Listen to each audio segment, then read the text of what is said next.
شادی کے لیے کوئی اچھا عمل بتائیے، اچھے شوہر ملنے کے لیے کوئی دعا یا وظیفہ۔ یہ کسی خاتون نے سوال پوچھا ہے۔ دیکھو میری عادت ہے میں صحیح جواب دیتا ہوں، میری عادت ہے کہ میں کوشش کرتا ہوں کہ سیاسی جواب نہ دوں، جو بات صحیح ہے وہ کر دوں۔ تو یہ جو آج کل خواتین کی شادی نہیں ہو رہی، اس کا حل یہ نہیں ہے کہ خواتین وظیفے پڑھنا شروع کر دیں۔ میں ایک دفعہ مسجد میں تھا، وہاں تو ایک خاتون نے وقت لیا کہ ملنا چاہتی ہوں، بہت بڑا مسئلہ ہے، اپنی بیٹی کو بھی لانا چاہتی ہوں، اس کے رشتے نہیں ہو رہا ہو، یہ بہت پریشان تھی وہ، میں ٹائم نہیں دیتا کسی کو، لیکن اتنا زیادہ بیچاری پریشان تھی تو وہ آ گئی۔ وہ جب گھر میں آئی ہیں تو میں نے بٹھایا ان کو، میں نے کہا جی فرمائیے۔ تو انہوں نے کہا میری یہ بیٹی ہے، اس کی عمر ہو گئی 30 سال اور رشتے نہیں ہو رہے، بہت پریشان ہوں، کسی نے جادو کر دیا ہے، کسی نے یہ کر دیا، کسی نے وہ کر دیا۔ میں نے کہا کہ آپ کی لڑکی کی یعنی ایجوکیشن کیا؟ انہوں نے بتایا ایم اے کیا ہوا اس نے۔ تو میں نے اس خاتون لڑکی سے، پردے میں تھی وہ، کہیں ایسا نہ ہو میرے خلاف ایک کلپ ابھی چلا دیں گی، وہ پردے میں تھی دونوں، نہیں بھی ہوتی تو یہ ان کی ہیڈ ایک ہے، اگر پردے میں نہیں آتی تو وہ ان کے خلاف کلپ چلانا چاہیے تھا، مولوی صاحب کے خلاف کلپ کی پھر بھی کوئی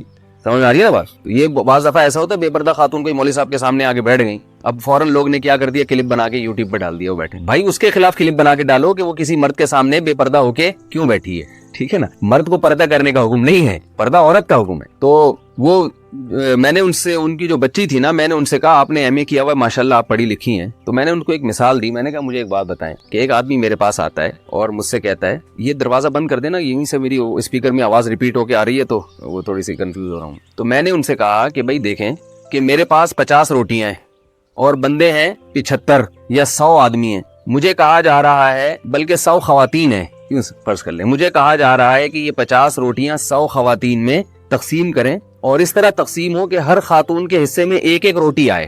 بات آ رہی ہے سمجھ؟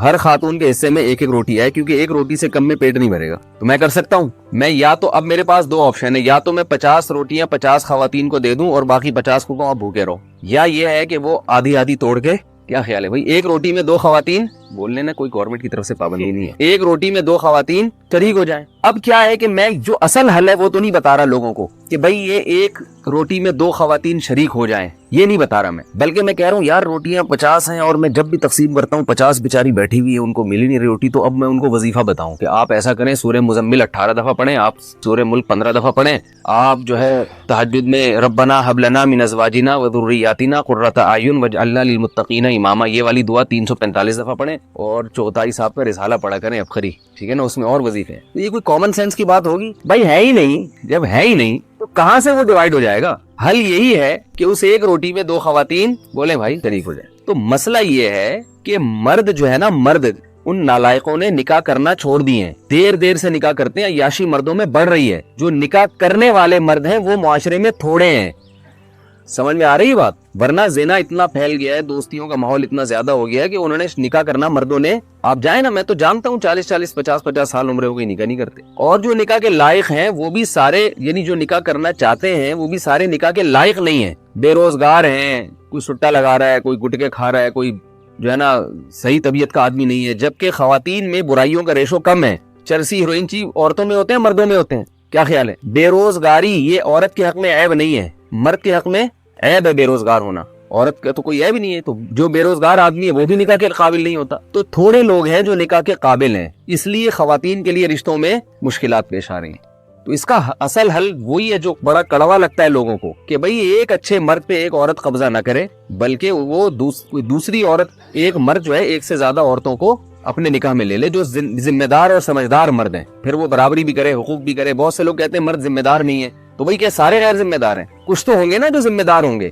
تو یہ جیسے لڑکی والے پہلی شادی کے لیے لڑکے کو پرکھتے ہیں کہ یہ ذمہ دار ہے یا نہیں ہے، تو ایسے ہی دوسری شادی کے لیے بھی وہ پرکھ سکتے ہیں کہ یہ ذمہ داری نبھائے گا یا نہیں نبھائے گا۔ اور جیسے پہلی شادی میں سلیکشن میں غلطی ہو سکتی ہے، ایسے ہی دوسری میں بھی غلطی ہو سکتی ہے، لیکن اس غلطی کے ڈر سے یہ نہیں کیا جاتا کہ نکاح ہی ختم کر دیا جائے۔ بعض دفعہ ایسے ہوتا ہے کہ نکاح کا پیغام آیا، آپ نے خوب اچھی طرح چھان پھٹک کے دیکھا بھئی یہ بڑا ذمہ دار ہے، لیکن بعد میں کیا نکلتا ہے؟ وہ نالائق۔ تو اب یہ تھوڑی کہا جاتا ہے کہ یہ نکاح کرنا ہی نہیں چاہیے، بھائی اتفاق سے غلطی ہو گئی تو اب دوبارہ تلاش کرنے کی کوشش کرتے ہیں۔ ایسے ہی یہ بھی ہوتا ہے کہ بعض دفعہ ایسے ہوتا ہے کہ دوسری کے لیے کسی مرد نے نکاح کا پیغام بھیجا، آپ سمجھے کہ ذمہ دار ہے، لیکن بعد میں کیا نکلا؟ غیر ذمہ دار۔ تو اب اس کا یہ مطلب نہیں ہے کہ سبھی پہ فتویٰ لگا دیا جائے، تو اصل حل شریعت نے اور اسلام نے یہ بتایا جو میں عرض کر رہا ہوں. تو جب تک اس کو معاشرے میں فروغ نہیں دیں گے خواتین کی مشکلات حل نہیں ہوں گی. آپ عربوں میں جا کے دیکھ لو, پہلے تو عربوں میں یہ تصور نہیں تھا سعودی عرب میں کہ کوئی خاتون کی عمر زیادہ ہو جائے یا وہ بیوہ ہو دوبارہ شادی نہ ہو. اب سعودی عرب میں اتنے مسائل کھڑے ہو گئے ہیں, لڑکیوں کی عمریں نکلتی چلی جا رہی ہیں. عربوں میں ایسا ہو گیا ہے, حالانکہ یہاں تو جہیز کا رواج بھی نہیں ہے. تو یہ پوری دنیا میں ایک المیہ بن چکا ہے, اس لیے کہ مردوں میں عیاشی بڑھ رہی ہے, زنا پھیل رہا ہے, لڑکیوں سے دوستیوں کا رواج بڑھ رہا ہے, طلاقوں کا ریشو بڑھتا چلا جا رہا ہے. تو ذمہ دار آدمی مارکیٹ میں کم نہیں ہے, شارٹ ہیں. مارکیٹ میں کیا ہو رہے ہیں, شارٹ بھی ہے اور مہنگے ہوتے جا رہے ہیں. جو چیز مارکیٹ میں شارٹ ہوتی ہے وہ کیا ہوتی ہے, مہنگی. تو مہنگے ہوتے جا رہے ہیں. تو جب مہنگے ہوتے جا رہے ہیں تو ان کے نخرے بڑھے. کوئی اچھا لڑکا آپ کے خاندان میں ہو تو وہ جب لڑکی نکاح کا لڑکی کے ابا اس سے بات کریں تو وہ اتنی پنچایتیں کرتا ہے نا, مجھے لڑکی ایسی چاہیے, اگر وہ قوم بھی وہی ہو اور شکل و صورت بھی ایسی ہو اور بہت زیادہ وہ ذرا سا کھاتا پیتا لڑکا ہو نا, اگر تعلیم اچھی ہے تو اس کے نخرے دیکھیں آپ. وہ کرتا ہی نہیں. تھوڑی سی بھی ٹیڑھی میڑھی لڑکی ہوگی, تھوڑا سا رنگ دبا ہوا ہوگا, ذرا سا وزن زیادہ بڑھا ہوا ہے, ایک اسٹینڈرڈ بنایا ہوا بھی اتنے کلو وزن ہونا چاہیے. یہ لڑکوں کی بات کر رہا ہوں. اور لڑکیاں اونٹ پٹانگ مردوں سے شادیاں کر رہی ہیں. میں نے سینکڑوں نکاح پڑھائے ہیں, آپ یہ نہ سمجھے کہ میں ہوائی باتیں کر رہا ہوں. سینکڑوں نکاح پڑھائے ہیں. بڑی اچھی اچھی خاندان کی لڑکیاں, جب نکاح پڑھاتا ہوں تو دولہا دیکھ کے میں ڈر جاتا ہوں کہ یار اس کا اتنے اچھے خاندان کی لڑکی کا نکاح اس مکھنچو سے ہو رہا ہے. اس شکل سے لگ رہا ہوتا ہے لڑکا کہ یار یہ, لیکن لڑکی والے کیا ہوتے ہیں, مجبور. کم عمر لڑکیوں کی شادیاں بڑی بڑی عمر کے لڑکوں سے ہو رہی ہیں. پڑھی لکھی لڑکیوں کی شادیاں بالکل جاہل لڑکوں سے ہو رہی ہیں. ڈاکٹر لڑکی کا نکاح میں نے پڑھا ہے میٹرک پاس, کیونکہ لڑکی والے مجبور تھے, یار لڑکی کی عمر نکلی جا رہی ہے, کیا کریں, رشتہ ہی نہیں مل رہا, رشتہ ہی وظیفے پڑھ لیے. تو پھر ایک رشتہ آیا میٹرک والے کا, تو مجھ سے مشورہ نہیں لگے. میں نے کہا بھائی گھر بٹھا لو, مگر کوئی جوڑ نہیں بنتا ہے. میٹرک بھی شاید زیادہ کہہ دیا, 8ویں پاس تھا وہ, پاس بھی پتہ نہیں کیسے ہوا. آپ کو پتہ ہے پاکستان میں پاس ہونے کے لیے کوئی, تو مجبوراً کیا انہوں نے. کیا ہوا ہے, تھوڑے دنوں میں طلاق ہو گئی. طلاق کی ہوئی ہے کہ وہ لڑکی کے پیسے پہ نظر کہ ڈاکٹر ہے تو ہمارا بچہ تو کچھ کر نہیں سکا, تو بہو کما کے کھلائے گی, ڈاکٹر ہے. تو ظاہر ہے یہ بے جوڑ کی شادی ہوئی نا, بے جوڑ کا نکاح ہوا. تو وہ جب نہیں کھلا رہی ہے, وہ اس کو عورت کو یہ احساس ہوتا ہے میں کیوں کھلاؤں بھائی, یہ کیا ہے پورے. پھر ایسے ایسے نالائق خاندان ہیں کہ لڑکی شوہر کو پال رہی ہے. یہ سب میرے مشاہدے کی باتیں کر رہا ہوں میں, ہوائی اخباری رپورٹیں نہیں پیش کر رہا, مشاہدے کی باتیں کر رہا ہوں کہ لڑکی اپنے شوہر کو بھی کھلا رہی ہے اور بالآخر پھر دیور کو بھی کھلا رہی ہے, ساس سسر کو بھی کما کے کھلا رہی ہے. ایسے ایسے آپ دیکھیں یہ کلچر ہمارا بنتا چلا جا رہا ہے. تو اس لیے جو گراؤنڈ ریئلٹی ہے نا, اس سے آپ آنکھیں بند کریں گے تو آپ, جیسے وہ کبوتر جو ہے نا بلی کو دیکھ کے آنکھیں بند کر لیتا ہے, وہ یہ سمجھتا ہے کہ جیسے مجھے بلی نظر نہیں آ رہی, اب بلی کو بھی میں نظر نہیں آ رہا ہوں. تو یہ کبوتر کی بھول ہے بھائی, آپ کی آنکھیں بند کرنے سے دنیا اندھیری نہیں ہو جاتی, باقی سب ویسے ہی ہوتا ہے جیسا ہو رہا ہے. پھر بھی بہرحال دعا کرنا چاہیں کوئی رشتے کے لیے تو ربنا ہب لنا من ازواجنا وذریاتنا قرۃ اعین واجعلنا للمتقین اماما. یہ دعا تینوں مقاصد کے لیے استعمال ہو سکتی ہے. کوئی لڑکا اس کی شادی نہیں ہو رہی وہ بھی یہ دعا پڑھ سکتا ہے, کوئی لڑکی اس کی شادی نہیں ہو رہی اس کے والدین یا وہ لڑکی بھی یہ دعا پڑھ سکتی ہے. ہر نماز کے بعد پڑھ لیں یا چلتے پھرتے پڑھ لیں. اور جس کی ہو گئی, جس بندے کی ہو گئی مگر اس کو احساس ہوا کہ نہیں ہونی چاہیے تھی, ٹھیک ہے نا, یعنی ایسی بیوی ملی بد اخلاق,